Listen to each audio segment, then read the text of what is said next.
it wasn't just taking shots or not missing the third quarter. It seemed like What do you mean? Are you first all the time? Jim's not here. Okay, go ahead. Pay respect to the team. The third quarter was obviously that's the best you guys have played. But is that kind of the team you thought you guys could be at least? Yeah, I think we will be. You know, again, I keep saying we will be that team, man. I thought we played great in the first quarter too. I thought our defense was fantastic in the first quarter. Then we let up, in my opinion. I don't know if we let up. We just stopped playing as well as we were playing. I thought the third quarter was great. And then, you know, when you're down and they start throwing guards in and junk the game up, and that's hard, especially against them because they're shot makers. But to hold them to 38%, you know, the way they score, and we shoot 53% is pretty darn good. Doc, what did you tell your team coming out of the halftime break to have such an explosive performance? Nothing, really. I just told them I was upset that in the first half they had 14 transition points off of our turnovers. We had, I think we counted 12 points off of game plan mistakes.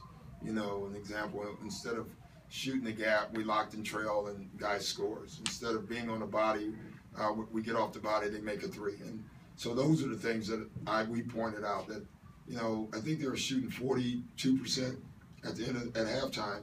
But if you took away our turnovers that led to 14 points, our own game plan mistakes, which you should never have, that led to, I think we counted 12 points. Yeah, it was 26 points. Our defense would have been amazing. And so we just asked them clean that up and keep playing defense the same way. And that's what we did. We didn't turn it over. We didn't make a lot of game plan mistakes in the second half, and we were a lot better. Did Bucket at all talk that they were able to cut the lead, a 26-point lead, down to 11 with still 6 minutes to go? No, it happens. I'm not worried about it. I mean, they're a lethal basketball team. They score points. I thought we went on a stretch where we stopped playing offensively, and you know, but no, I'm fine with that third quarter, Chris was the most aggressive I've seen this season. How important is that for you guys? It's great. I know you can't do that every game, every quarter. We would like him to. I'd like him to be a more aggressive player. That's one of the things we talked about coming into the year. He's such a point guard. It's hard for him to do it, you know. But when he does it, I think it makes us a very dangerous basketball team. What about DJ getting 18 boards? I thought he was the star of the game. I thought DJ, not only just the boards, he changed shots. He was everywhere. I mean, his energy tonight was amazing. He was a one-man wrecking crew. He was, yeah. I don't know if he had any block shots, but it felt like he had. Yeah, it felt like he had 30 of them. I mean, and even the ones he didn't block, he changed. I mean, they were throwing things all over the place because of him. I thought he was this, you know, and he's been good all year defensively. I thought this was it was a Picasso. That's all I can come up with. I'm sorry. When things go well, is that good for a guy like Spencer who's been struggling too? It seemed like in that third quarter as well that he kind of was more decisive and aggressive. Yeah, it always helps, you know. And Jordan had a good first half, and so yeah, I mean, it's gonna come around for him and Jordan and all of them. You know, it just takes time. You have to kind of push Chris to be more aggressive at times. Yeah, you know, I try. It's funny. I try to let Sam tell him, you know, because Sam thinks you should shoot every time, you know. So I do because, you know, I ask so much of him. I don't want that to be something else that I'm yelling at him about. So when there's really a timeout, you know, today I didn't tell him that, but Sam told him that, and it was good. I'm sure this goes without saying, but how nice was it for these guys to get a taste of when they kind of worked to putting the game away in the third quarter? Yeah, it's nice.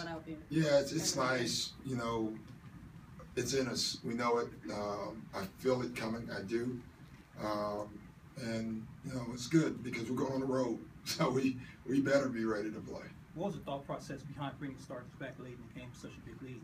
Because they cut the lead. You know, and you don't mess in the NBA. You don't mess around in the NBA. You try to secure the win, and then you can take guys back out. But this league, I don't know what's going on in this league. I think there's been 30-point leads, 20-point leads, 26-point leads over the last 4 days. So I didn't want to be part of that carnage. Dr. The technicals on Matt, you had two that could have gone either way. No comment. I want to save my money. The way that he played, though, he started just the way that he played tonight. Did you like what he I provided did. with I him? thought he did exactly. The last 3 games, Matt has done exactly what we need him to do. And it's not about the offense. And I think his offense is starting to come along because he's doing the other things. He's being our energy player, our defensive guy, our rebounder, from that position. And then all the other stuff will happen. And so I think he's starting to do that. And it's good for us because we need it. You've touched on this before, but he's going through a lot, obviously, in his Yeah. first life. I mean, how much do you take that into account when he's trying to work through, Well, you have to. You just do. Without getting into all that, but you do. I think we do forget sometimes that we're humans, and things go on in your life, and if we think it doesn't affect you as a player, then we're nuts. Chris obviously had a big stat line, but how big was it when he went off? It was a tie at halftime, he breaks the lead, and then they cut it down. I think it's huge because it opens it up, for everyone else. When Chris is aggressive offensively, then they have to account for him. I think a lot of teams play him to be a passer. When he's aggressive like that, now they have to account for him. Then it makes Blake unguardable, it makes JJ unguardable, it makes Jamal unguardable. It opens the lane for DJ, so he can get dunks on slips. And so I thought him being aggressive, it opened it up for everybody.